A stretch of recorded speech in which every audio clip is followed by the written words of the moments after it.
I was staring at a half-melted coffee cup in the break room when Wade's voice echoed down the hall, loud and self-congratulatory. He was toasting someone again, probably Kevin from sales or Jennifer from ops, whoever had just won Employee of the Month for presenting my compliance audit results like they'd invented data validation themselves. I'm Carl Peterson, by the way, 47 years old, and I've been holding this place together for 12 years now. I looked at that stained coffee cup and thought about mold, not because I wanted food poisoning, but because at least mold gets recognition in a biology textbook. Me? I sat 3 doors down from the corner office for over a decade, keeping Summit Financial Group's back-end systems running with the kind of precision that kept lawsuits out of our legal department's inbox. I wasn't flashy, didn't do the happy hour thing or volunteer for those ridiculous holiday photo shoots with the fake snow and budget Santa. But I got things done, fixed corrupted databases that would have cost us millions, built custom API bridges that nobody else could figure out, streamlined compliance workflows so clean that legal called it magic before Wade made them stop using that word because it sounded unprofessional. And in all that time, nobody asked what I was building after hours. The shift started subtle. A sentence here. A look there. They'd smile when I walked into meetings, but stopped just short of actually inviting me to contribute. I became the guy you see but don't hear. A shadow with admin rights. Wade, my boss, was always nice enough, called me dependable. When servers crashed or someone forgot to set up API rate limits and flooded our vendors with blank invoices, I'd step in, fix it in 20 minutes, and get a nod. Not a raise, not even a thank you, a nod. I stayed because I stupidly believed that doing good work would be enough, that someone would notice, that merit mattered. Spoiler alert, it didn't. Not there. The office was beige in every possible way. Beige walls, beige coffee, beige people with beige ideas getting beige promotions. You know the type. People who get promoted for innovating a pivot table or suggesting a Slack bot that says happy birthday. Meanwhile, I was writing compliance logic at midnight because our third-party license checker hadn't been updated since the Obama administration. I remember offering an idea once in a team meeting, a lightweight app I'd started tinkering with at home, something that could flag licensing risks before they hit production. One click, instant visibility across all vendor contracts. Wade smiled that patronizing smile he probably practiced in the mirror. Said we weren't looking for extracurricular distractions. Told me to focus on what I did best, keeping things running quietly. So I did. Quietly, I built the app anyway. Look at 47, with 2 kids in college and a mortgage that doesn't care about my feelings. I couldn't afford to be reckless. But I also couldn't afford to keep betting my future on a company that treated me like office furniture. My daughter Emma was at Northwestern, my son Jake at Penn State. Do you know what out-of-state tuition costs these days? It's like buying a new car every semester. The divorce 3 years ago didn't make things easier. Not that Karen and I fought about money, but suddenly I was covering college expenses that used to be split 2 ways. Child support, insurance, the house payment on a place that felt too big with just me rattling around in it most weekends. I spent weekends refining the app, writing logic trees to account for international regulations, cross-referencing SEC documentation, running simulations. I even designed the UI myself. Clean, simple, no nonsense.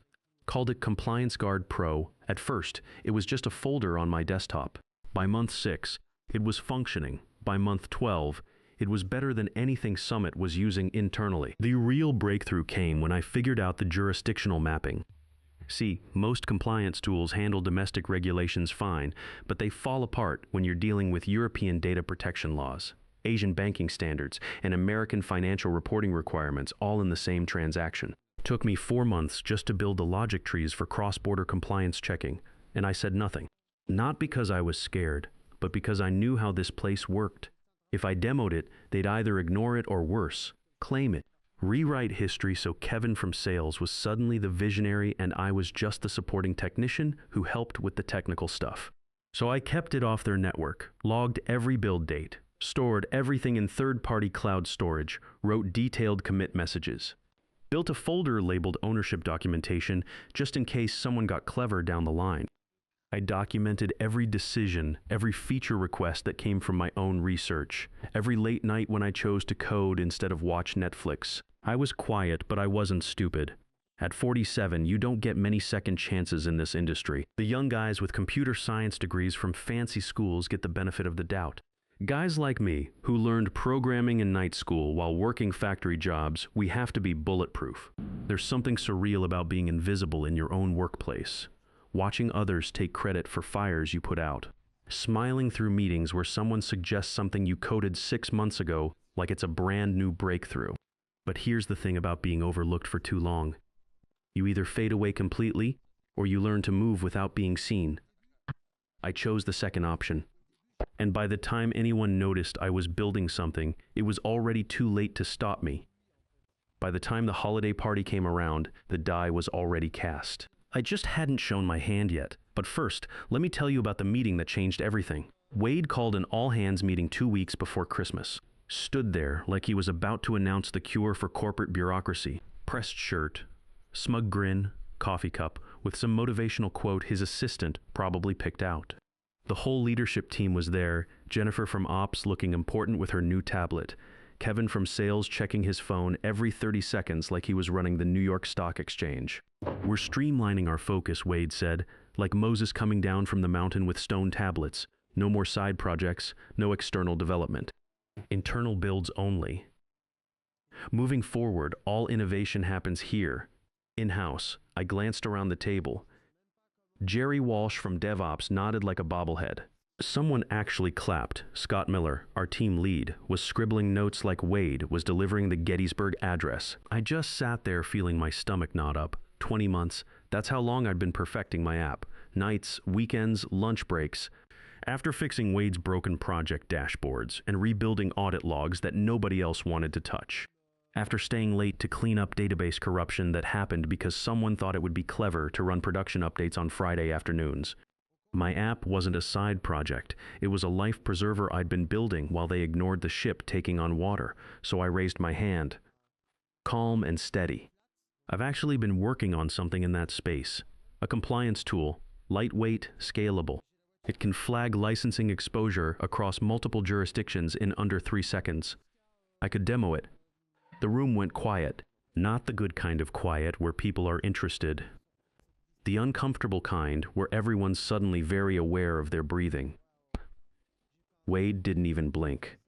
"Let's not waste resources," he said, flashing that rehearsed smile he used when delivering bad news. "I'm sure it's interesting, but that kind of tool wouldn't scale in our environment." He never asked what language it was built in, never asked what jurisdictions it covered, never asked how many vendors I'd tested it against, never asked who might want to use it.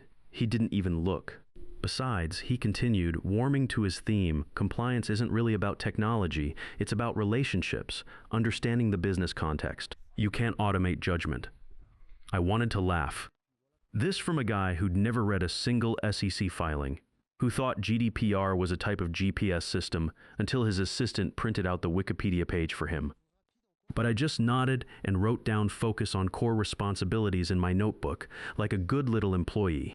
After the meeting, I sat in the parking garage for 15 minutes staring at the steering wheel. You ever have that moment when you realize someone's so used to overlooking you, they've become blind? Not just to your work, but to your potential. I wasn't angry anymore. It felt clinical, like watching a lab rat choose the wrong door over and over, certain it was being smart. Jennifer cornered me by the elevator later that day. "You really built something?" she asked, glancing around like we were discussing state secrets. "Yeah, is it good?" I thought about the 847 test cases I'd run, the simulated vendor contracts from 23 different countries, the edge cases I'd handled for mergers and acquisitions, subsidiary reporting, cross-border data transfer compliance. It's thorough. She lowered her voice. "Wade's been talking to some vendors about buying a compliance automation system. Budget's around $200K, that stung. They'd spend $200K on a vendor solution, but wouldn't spend 10 minutes looking at something I'd built for free. Classic corporate logic." Then, 3 days later, the best email of my life arrived. Rachel Foster from Legal had looped me in by mistake on some internal thread about IP policies. Just one line buried in corporate speak. Re Peterson's compliance app, MGMT uninterested. No patent filing required. Treat as external hobby project. 6 words changed everything. Treat as external hobby project. Translation, they'd officially declined to look, declined to claim ownership. If I walked, they couldn't touch a single line of code, not one function, not one variable. I stared at that email for a solid minute, then quietly archived it in a folder I labeled Freedom. I printed 3 copies, saved screenshots, backed it up to 2 different cloud services. At 47, you learn to document everything.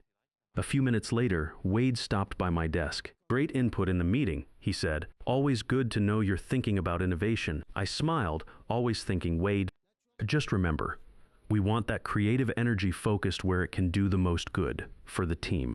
He walked off completely unaware. He just handed me the cleanest exit in corporate history. Legal documentation that they'd explicitly waived any claim to my work. A paper trail showing they'd refused to even evaluate it. That night, I opened my laptop and saved the latest build as version 2.0, post-summit. Then I started researching buyers, not customers' buyers. Companies that acquired technology instead of building it internally. The research took weeks. I learned about due diligence, intellectual property valuation, market analysis. I studied acquisition announcements in the compliance space, figured out what buyers were paying for different types of software. I built financial models, competitive analyses, feature comparisons. See, that's the difference between being 47 and being 27. When you're young, you build something cool and hope someone notices. When you're my age, you build something valuable and make sure the right people know about it. I started reaching out to industry contacts. Guys I'd worked with at previous companies, people I'd met at conferences back when Summit used to send me to conferences. Nothing direct, just casual conversations about the compliance automation market, what problems companies were trying to solve, where they were spending money.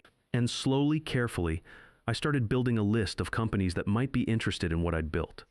Companies that had budgets. Companies that understood the value of what I was offering. I wasn't looking for a job, I was looking for a buyer. The firm was called Pinnacle Tech Solutions.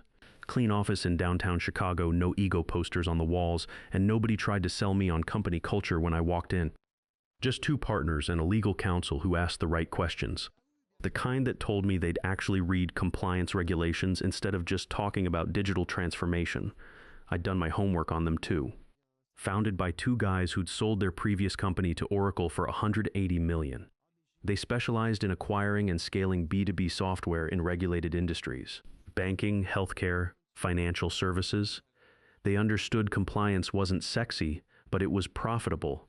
The meeting was scheduled for 2 p.m. on a Tuesday. I'd told Wade I had a dental appointment. He didn't ask for details, probably assumed I was getting a routine cleaning. If only he knew I was about to clean house.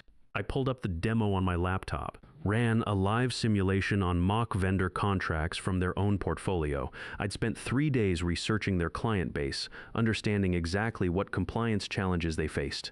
In 4 seconds, Compliance Guard Pro flagged 7 licensing red zones and mapped jurisdictional risk categories across 4 continents. 2 clicks, clean visual output, actionable intelligence. They didn't lean back in their chairs. They leaned forward. "You built this alone?" Michael Torres, the senior partner, asked. "Evenings and weekends, over 20 months," I replied. David Williams, the other partner, was scrolling through the feature documentation I'd prepared, 50 pages of technical specs, use cases, competitive analysis. "This handles GDPR compliance, GDPR CCPA, SOX, Basel III, MiFID II, plus 14 other regulatory frameworks across 23 jurisdictions. It's designed to scale as new regulations emerge." Sarah Kim, their legal counsel, adjusted her glasses. "And your current employer?" I pulled out my documentation folder. The one I'd been building for months. Timestamps, independent build logs, cloud service receipts, the internal email thread where Summit explicitly waived interest. They declined to review it. Legal memo states it's treated as an external hobby project. "It's mine," clean title. Long pause. Then Michael asked the question I'd been waiting for. What would it take to acquire this? I'd rehearsed this moment for weeks. Studied comparable acquisitions, analyzed their fund size, understood their typical deal structure. I wasn't going to undersell myself, but I also wasn't going to price myself out of reality. $52 million, I said, plus ongoing equity participation and technical leadership role. David whistled softly. "That's substantial. Let me show you why." I clicked to the market analysis I'd prepared. Similar tools in this space have sold for 15 to 80 million, but they're all narrow solutions. Single jurisdiction, single industry, single use case. This is the first unified platform that handles multi-jurisdictional compliance across industries. I pulled up customer validation data. I've been quietly beta testing with 3 firms over the past 6 months. Compliance consulting firm in Atlanta, hedge fund in Boston, multinational bank in London. Average time savings, 73%. Average risk reduction, 84%. Average cost savings, 2.3 million per year per client. Sarah was taking notes. Michael was staring at the financial projections I'd built. Conservative estimates showing 15 million in revenue by year 2, 45 million by year 4. The market's there, I continued. Global compliance software market is 34 billion and growing 12% annually. Current solutions are fragmented, outdated, built by companies that don't understand the actual compliance workflow. This isn't just software. It's institutional knowledge coded into a scalable platform. David leaned forward. You've been doing this while employed full-time nights, weekends, vacations? My employer made it clear they weren't interested in compliance innovation. Said I should focus on keeping their legacy systems running. I smiled slightly. So I did. But I also built the future on my own time. Timeline for decision, Sarah asked. I'm talking to 2 other firms next week. But you're my first choice because you understand regulated industries. This isn't a consumer app that needs marketing buzz. It's infrastructure software that needs strategic development. They agreed to call by Friday. The call came Thursday evening while I was helping Emma with her economics homework. Video call with all 3 of them, documents spread across their conference table. We want to move forward, Michael said. 52 million cash, plus 15% equity in the new entity we'll create to house the technology. You'll be CTO with full technical authority. 3-year commitment with significant upside participation. I kept my voice steady. Deal structure? 30 million at closing, 22 million in performance milestones over 18 months. Equity vests over 4 years with acceleration clauses. Sarah was reading from a term sheet. We handle all legal, regulatory, and market development. You handle technology and product roadmap. Emma looked up from her textbook. Dad, is everything okay? I muted the call. Everything's fine, sweetheart. Just work stuff. Back to the call. When can we start due diligence? Next Monday, if you're ready. The due diligence process took 6 weeks. Technical audits, code reviews, intellectual property verification, market validation studies. They brought in external consultants to verify my claims about performance, security, scalability. Every test confirmed what I already knew. I'd built something valuable. The legal team spent 3 weeks verifying that Summit had no claim to the technology. They found the email trail, confirmed the timestamps, validated my independent development process. Clean title, no encumbrances. By February, we had signed agreements. Compliance Guard Pro would operate under Pinnacle Compliance Solutions, a new entity created specifically for the acquisition. I retained 15% equity plus my 52 million payout. They provided infrastructure, legal support, sales team, and market access. It was the cleanest deal I'd ever seen, and I'd negotiated it while still fixing Wade's broken dashboard every Monday morning. Then I went back to Summit like nothing had happened. Same caucus, same button-down shirts, same invisible presence in meetings where people discussed innovation without innovating anything. But now I had a secret that was about to become very public, and Wade had no idea what was coming. Every morning for the next 3 months, I showed up at Summit at 8:15. Not early enough to look desperate, not late enough to seem disengaged. I fixed Wade's broken dashboard when he corrupted his reporting filters again. Stayed late one Thursday to help Scott push a security patch that Kevin would take credit for in Friday's team update. Through it all, I said nothing. No announcement, no hints, no changes in behavior. Same routine, same projects, same invisible presence in a building that never asked who was building what outside their walls. There's something almost peaceful about walking around a place that thinks it still owns your future while knowing it doesn't even own your past. Every time Wade made jokes about keeping innovation in-house, I just nodded. No need to correct him. Let him believe whatever made him comfortable. By then, Pinnacle's development team was already committing to my private repositories. Patent applications were filed and pending. The first pilot clients were lined up quietly. That compliance consultancy in Atlanta had signed a 2.3 million implementation contract. The hedge fund in Boston was beta testing the multi-jurisdictional features. a financial services company I'd pitched a year earlier, back when Summit didn't bother returning their phone calls, had committed to a full enterprise deployment. In the evenings, I'd log off Summit's VPN and switch to my personal setup. My world split neatly, past and future. One held my badge, the other held my name. And I wasn't rushing anything. Let them sleep. Let them think I was still theirs. Still dependable Carl, who'd never rock the boat. The best part about being overlooked is nobody notices when you stop waiting for recognition and start building your own future.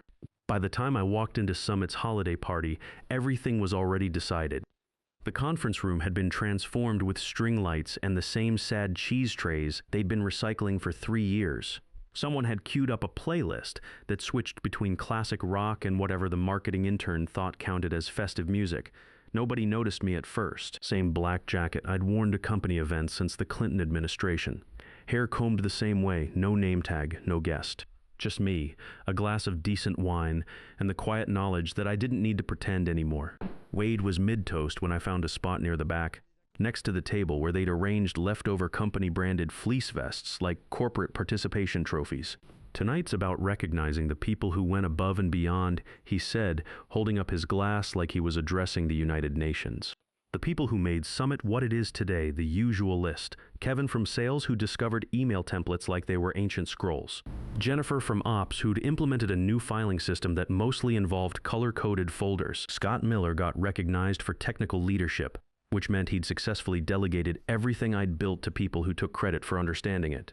Polite applause, forced smiles, someone whistling like we were at a Little League game. My name didn't come up, not that I expected it to. But something about watching that annual performance made me realize I was completely done. Not angry, not disappointed, just done. I headed to the bar, ordered a whiskey. Neat. While I waited, Mark Morrison from accounting slid up beside me with that grin that always came with 3 beers and no social filter. "You still playing around with that compliance thing?" he asked, laughing like we were sharing an inside joke. I smiled. Took a sip. Not anymore. He laughed louder. "What?" It finally crashed. "I told you that thing was going nowhere. Should have shown it to Wade when you had the chance. Could have been part of something bigger." I set my glass down gently. "No, I sold it." The words weren't loud. I didn't make a scene. Just clear enough for the air around us to shift. Enough for the bartender to pause mid-pour. Enough for Wade, standing 6 feet away, basking in applause for Kevin's quarterly PowerPoint mastery, to turn his head. Mark blinked hard. "Wait, what?" "I sold it," I repeated. Calm, matter of fact, like confirming the weather forecast. He stared, waiting for the punchline that wasn't coming. Behind him, Wade was walking over, his politician smile flickering like a dying light bulb. "Sold what?" Wade asked, voice tight, not curious, worried. I looked straight at him. "Compliance Guard Pro, the app you said wouldn't scale. How much?" The question came out sharper than he probably intended. 52 million. You could actually feel it. The silence didn't just fall. It dropped like an anchor into deep water. Mark made a choking sound that brought his beer up through his nose. His glass hit the table hard enough to splash. A few people nearby turned, unsure if someone was having a medical emergency. Wade's face went through several expressions in about 2 seconds. Confusion, disbelief, and finally something that looked like a man trying to solve calculus while drowning. "You're kidding," he said. Not a question, more like a prayer to whatever God protects middle managers from their own mistakes. I took another sip. Nope. Then, because the moment felt right. Contract was finalized last month. Public announcement goes live Monday. That's when the ripple started. Not dramatic, not theatrical. Just the quiet realization moving through the room like news of a distant earthquake. The woman who'd been fixing their broken systems for 12 years had been building the future 3 doors down from Wade's office. And they never saw it coming. Jennifer from ops was suddenly standing behind Dave, her tablet forgotten in her hand. 52 million, she whispered. That's the acquisition price. There's also equity participation and ongoing royalties. I wasn't bragging, just stating facts. Pinnacle Tech Solutions. They specialize in regulated industry software. Scott Miller had materialized from somewhere, still holding his technical leadership recognition plaque. But we never reviewed it. We never saw the code. You never asked to see the code. Wade was staring like I'd announced I was from another planet. You did this while working here nights and weekends. Personal equipment, independent development, clean IP documentation. Your legal department confirmed it in writing. I pulled out my phone, showed him the email from Rachel Foster. Right there, treat as external hobby project. Someone from legal had been mid-conversation across the room. I caught their sentence collapse into nothing. They'd heard it too. A guy from DevOps who'd never spoken to me outside of Jira tickets was suddenly pretending to remember my name. The room had gone from holiday party to wake. Wade looked like someone had just told him his house was built on a sinkhole. I finished my drink, set the glass down gently. No dramatic exit, no speech about what they'd missed. Just the weight of truth settling where small talk used to live. I'll clean out my desk Monday, I said quietly. Enjoy the rest of the party. By Monday morning, the press release was live. Pinnacle Tech Solutions acquires compliance automation platform. Not side project, not hobby app, platform, with my name right there as founder and CTO. At 47, with 2 kids who won't have student loan debt and a career that's finally in my own hands, I learned something important. The best revenge isn't getting even. It's getting so far ahead that getting even becomes irrelevant. They never saw me coming because they were too busy not seeing me at all. And by the time they looked up, I was already gone. Sometimes the biggest win comes not from fighting the system, but from quietly building something so valuable that the system becomes irrelevant. At 47, I learned that being overlooked isn't a weakness. It's camouflage that lets you build your future while others are busy protecting their present.